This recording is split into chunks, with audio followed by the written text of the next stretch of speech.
सऊद आलम साहब को एक एक वोट देने का काम करेंगे। और भी जो लोग हैं वो भी अपने हैं, वो भी लड़ रहे हैं, लेकिन मेरा बस आपसे ये सवाल है कि वोट डालने से पहले ये सोचिए कि क्या वो सरकार बना सकते हैं।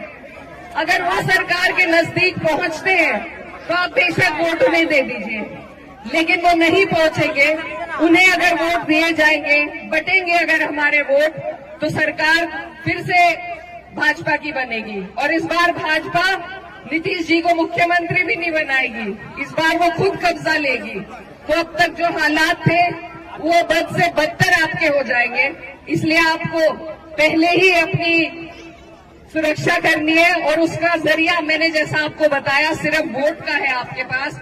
इस बार आपको नहीं बटना है, आपको एक एक वोट एकजुट होकर अपने प्रत्याशी लालटेन पर देने का काम करना है।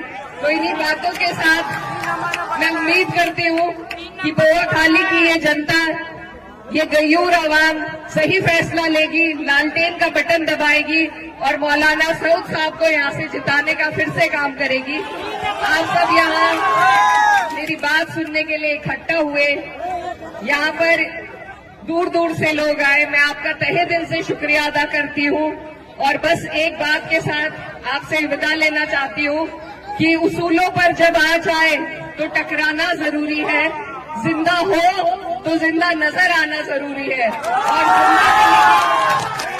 और जिंदा कौम की और जिंदा दिल्ली की अगर सबसे बड़ी मिसाल कोई हो सकती है तो वो इस बार इस सरकार को उखाड़ फेंकने की ही मिसाल आपको देनी है।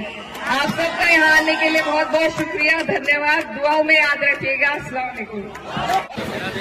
और एक हमारी बहन यूपी कायराना से भी यहाँ आई हुई है, जो बोल रही थी कि अगर यहाँ ओवैसी साहब को वोट देंगे तो उनकी हुकूमत तो नहीं बनेगी, लेकिन यहाँ पे बीजेपी आ जाएगी। तो मेरी बहन एहरा, हमको बहुत खुशी होती थी ये देखकर कि एक कायराना से हमारी बहन है जो इतनी काबिल है, लेकिन अब हमें देखकर ये अफसोस होता है कि तुम हमारे दुश्मनों के हाथों की तलवार बन रही हो।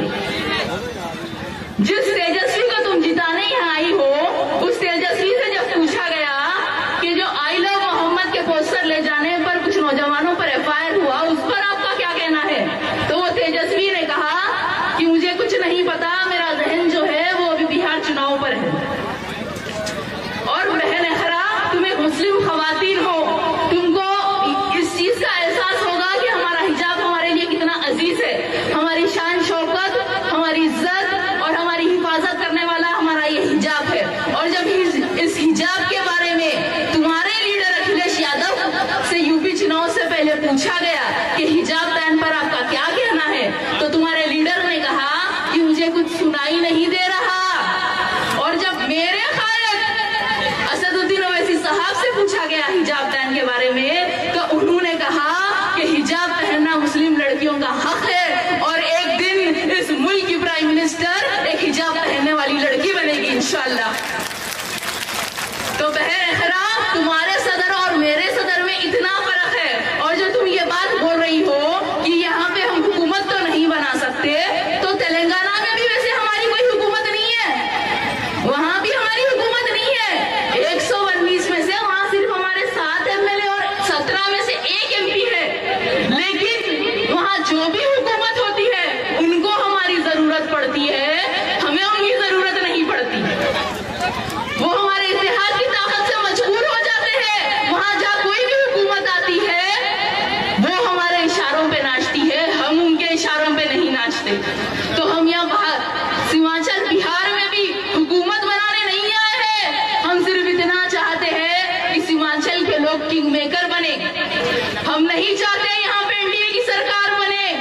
हमारी ख्वाहिश ये है कि 14 तारीख के दिन जब चुनाव के नतीजे आए तो ये महागठबंधन के लोग हमारे दर पर आए, खटखटा कर बोले चलो हमारे साथ पटना, हम मजबूर हैं, अब हम तुमको भी तख्त पर बिठाएंगे। और अगर इंशाअल्लाह हम ये करने में कामयाब हो गए तो पूरे हिंदुस्तान के रियासतों को एक पैगाम जाएगा कि अगर मुसलमान मुत्तहिद हो जाए तो हम हमारी इत्तेहाद की ताकत से यहाँ की हुकूमतों को झुका सकते हैं।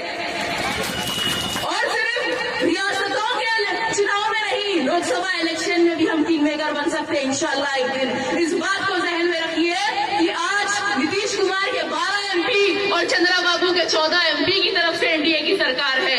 तो 11 तारीख के दिन मेरी आप तमाम से अपील है, मजलिस के हक में अपना वोट डालकर हमें झुकना नहीं,